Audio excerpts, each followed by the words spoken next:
Global entertainment ഹബ്ബാക്കി മാറ്റുന്നതിന്റെ ഭാഗമായി യോഗം വിളിച്ചു ചേർത്ത് പ്രധാനമന്ത്രി നരേന്ദ്രമോദി. ബോളിവുഡ് താരങ്ങളായ അമിതാഭ് ബച്ചൻ, ഷാരൂഖ് ഖാൻ, മോഹൻലാൽ ഉൾപ്പെടെയുള്ളവർ യോഗത്തിൽ പങ്കെടുത്തു. ഇന്ത്യയെ ആഗോള എന്റർടൈൻമെന്റ് ഹബ്ബാക്കി മാറ്റുന്നതിന് താരങ്ങളിൽ നിന്ന് അഭിപ്രായങ്ങൾ സ്വരൂപിക്കലായിരുന്നു യോഗത്തിന്റെ ലക്ഷ്യം. വ്യവസായ രംഗത്തു നിന്ന് റിലയൻസ് മേധാവി Mukesh Ambani, Microsoft CEO Satya Nadella, Mahindra and Mahindra മേധാവി ആനന്ദ് മഹീന്ദ്ര എന്നിവരും വീഡിയോ കോൺഫറൻസിൽ ഭാഗമായിരുന്നു. ദക്ഷിണേന്ത്യൻ സിനിമയെ പ്രതിനിധാനം ചെയ്ത് മോഹൻലാൽ, ചിരഞ്ജീവി, രജനീകാന്ത് എന്നിവർ പങ്കെടുത്തു. ബോളിവുഡിൽ നിന്ന് ബച്ചൻ, ഷാരൂഖ് ഖാൻ, ആമിർ ഖാൻ, അക്ഷയ് കുമാർ, രൺബീർ കപൂർ, ദീപിക പദുക്കോൺ, അനുപം ഖേർ, ശേഖർ കപൂർ, ഹേമ മാലിനി എന്നിവരുമുണ്ടായിരുന്നു. സംഗീത രംഗത്തു നിന്ന് AR റഹ്മാൻ, ദിൽജിത്ത് ദേശാംജ് എന്നിവരും വീഡിയോ കോൺഫറൻസിൽ പങ്കെടുത്തു. വീഡിയോ കോൺഫറൻസിന്റെ ഭാഗങ്ങളും അത് സംബന്ധിച്ച വിവരണവും മോദി എക്സിൽ പങ്കുവച്ചു. വിനോദം, സർഗാത്മകത, സംസ്കാരം എന്നിവയുടെ ലോകത്തെ ഒന്നിപ്പിക്കുന്ന ആഗോള ഉച്ചകോടിയായ വേവ്സിന്റെ ഉപദേശക സമിതി യോഗം വിപുലമായി നടന്നു.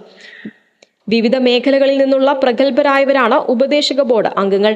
അവർ പങ്കുകൊണ്ട് പിന്തുണച്ചു എന്നത് മാത്രമല്ല, ഇന്ത്യയെ മികച്ചതാക്കാനുള്ള ഞങ്ങളുടെ ശ്രമങ്ങൾക്ക് വിലപ്പെട്ട അഭിപ്രായങ്ങൾ നിർദ്ദേശിക്കുകയും ചെയ്തു എന്നാണ് മോദി എക്സിൽ പങ്കുവച്ചത്.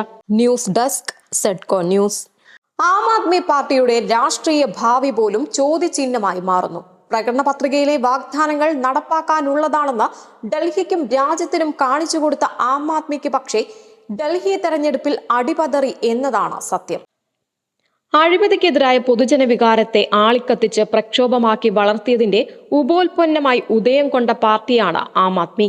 പ്രകടന പത്രികയിലെ വാഗ്ദാനങ്ങൾ നടപ്പാക്കാനുള്ളതാണെന്ന് രാജ്യത്തിന് തെളിയിച്ചു കൊടുത്ത പാർട്ടി. സൗജന്യ വാഗ്ദാനങ്ങളെ പരിഹസിച്ചവർക്ക് പോലും പിന്തുടരേണ്ടി വന്ന മാതൃക സൃഷ്ടിച്ച പാർട്ടി. അങ്ങനെയുള്ള വിശേഷണങ്ങൾ ഏറെയുള്ളപ്പോഴും ഭാവി പോലും ചോദ്യചിഹ്നമായിരുന്നു ഈ പാർട്ടിയുടേത്. 2011 അണ്ണാ ഹസാരെയുടെ അഴിമതി വിരുദ്ധ പ്രക്ഷോഭത്തിന്റെ മുൻനിരയിൽ നിന്ന് ശ്രദ്ധ നേടിയ അരവിന്ദ് കെജ്രിവാളിന്റെ നേതൃത്വത്തിൽ രൂപം കൊണ്ട ആം ആദ്മി പാർട്ടി ഒരുപാട് കാര്യങ്ങളിൽ രാജ്യത്തിന് പുതുമ കാണിച്ചു. 2013 പാർട്ടിയുണ്ടാക്കി മാസങ്ങൾക്കകം നടന്ന തെരഞ്ഞെടുപ്പിൽ ഡൽഹിയുടെ ഭരണം നേടി.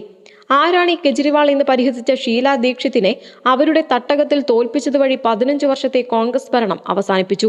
അധികാരത്തിലെത്തിയാൽ 15 ദിവസത്തിനകം ജനലോക്പാൽ ബിൽ പാസാക്കുമെന്നായിരുന്നു വാഗ്ദാനം. അത് പാലിക്കാനായില്ലെന്ന് കാട്ടി 49 ദിവസത്തെ ഭരണം അവസാനിപ്പിച്ച് മന്ത്രിസഭ രാജിവെച്ചതും അത്ഭുതത്തോടെ രാജ്യം കണ്ടു. തുടർന്ന് ഡൽഹിയിൽ രാഷ്ട്രപതി ഭരണം. ഡൽഹിയിൽ വൈദ്യുതി വിതരണം നടത്തുന്ന റിലയൻസിന്റെ കമ്പനികൾ അഴിമതി കാട്ടിയെന്ന് പറഞ്ഞ് അംബാനിക്കെതിരെ ആപ്പ് സർക്കാർ കേസെടുത്തു. 1 വർഷത്തോളം നീണ്ട രാഷ്ട്രപതി ഭരണത്തിനൊടുവിൽ നടന്ന തെരഞ്ഞെടുപ്പിൽ 70-ൽ 67 സീറ്റുകളും തൂത്തുവാരി. ഭരണത്തിലിരുന്നും പോരാടുന്ന ശീലം AAP തുടർന്നു. ഡൽഹിയിൽ ലഫ്റ്റനന്റ് ഗവർണർക്കെതിരെ അദ്ദേഹത്തിന്റെ ഓഫീസിൽ മുഖ്യമന്ത്രി കെജ്രിവാളും ഉപമുഖ്യമന്ത്രി മനീഷ് സിസോദിയയും രാപ്പകൽ സമരം നടത്തി.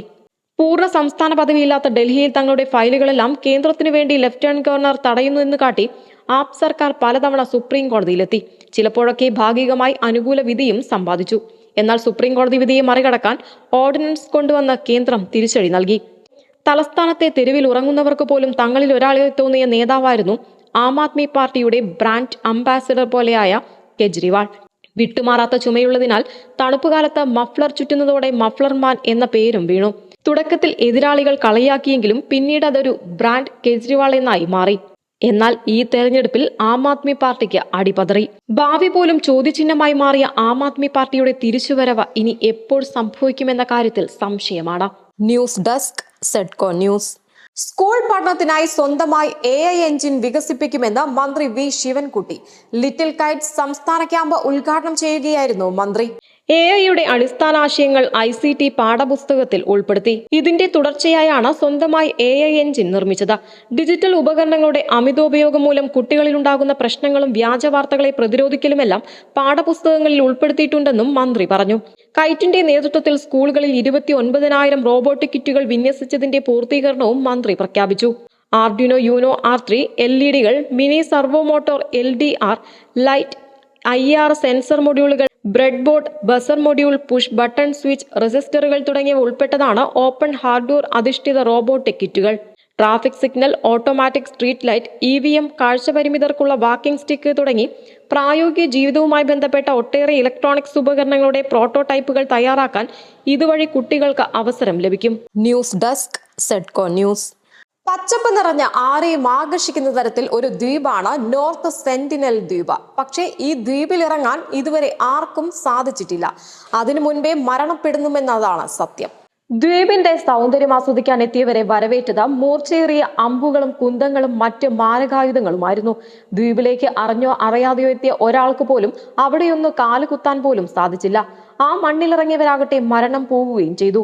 അത്രയേറെ അപകടകാരികളായ ഈ ദ്വീപുവാസികളെ ലോകസഞ്ചാരിയായ മാർക്കോ പോളോ വിശേഷിപ്പിച്ചത് ക്രൂരരും ദയാരഹിതരുമായവർ എന്നായിരുന്നു.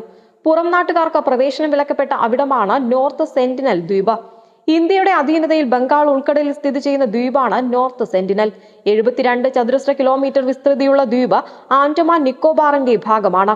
പോർട്ട് ബ്ലെയറിൽ നിന്ന് 50 കിലോമീറ്റർ അകലെയാണ് ദ്വീപ് സ്ഥിതി ചെയ്യുന്നത്. പുറം ലോകവുമായി ബന്ധമില്ലാതെയാണ് ദ്വീപുവാസികൾ കഴിയുന്നത്. 2011 സെൻസസ് അനുസരിച്ച് 40 ഗോത്രവംശജർ ഇവിടെയുണ്ടെന്നാണ് കരുതുന്നത്. ഇപ്പോൾ എത്ര പേരാണ് ഇവിടെ ഉള്ളതെന്ന കണക്കുകൾ വ്യക്തമല്ല. കടലിനാൽ ചുറ്റപ്പെട്ട ദ്വീപിൽ തുറമുഖങ്ങൾ ഒന്നും തന്നെയില്ല. പവിഴപ്പുറ്റുകൾ ഉള്ളതിനാൽ ബോട്ടുകൾക്കോ കപ്പലുകൾക്കോ കരയിലേക്ക് അടുക്കാനും പ്രയാസമാണ്. ആൻഡമാനിലേക്ക് നിരവധി സഞ്ചാരികൾ എത്താറുണ്ടെങ്കിലും അതേ ദ്വീപ സമൂഹത്തിന്റെ മറ്റൊരു ഭാഗമായ നോർത്ത് സെന്റിനൽ സഞ്ചാരികൾക്ക് ഇന്നും അന്യമായി തുടരുകയാണ്. വംശനാശ ഭീഷണി നേരിടുന്നവരാണ് ഇവിടുത്തെ ഗോത്രവിഭാഗം എന്നതിനാൽ അവരുടെ സുരക്ഷയും സ്വകാര്യതയും മാനിച്ചാണ് ദ്വീപിലേക്ക് പ്രവേശനം നിയന്ത്രിച്ചിട്ടുള്ളത്. ഇനി അഥവാ ആരെങ്കിലും ദ്വീപിലെത്തിയാലും ദ്വീപ് ജനതയുടെ അമ്പുകൾ ഏൽക്കുകയും ചെയ്യും. വേട്ടയും വനോൽപ്പന്നങ്ങളുമാണ് പ്രധാന ഭക്ഷണ മാർഗം. കാട്ടുപന്നിയുടെ മാംസം വ്യാപകമായി ഭക്ഷിക്കുന്നുണ്ടെന്നാണ് കരുതുന്നത്. ദ്വീപിലെത്തുന്നവരെ അമ്പെയ്ത് കൊല്ലുന്ന അക്രമകാരികളായിട്ടാണ് സെന്റിനലുകളെ പൊതുവെ കണക്കാക്കുക. എന്നാൽ ഇവർ ആക്രമിക്കുന്നത് പേടികൊണ്ടും സ്വയരക്ഷയ്ക്ക് വേണ്ടിയാണെന്നും വിലയിരുത്തപ്പെടുന്നുണ്ട്. News desk Sedco news.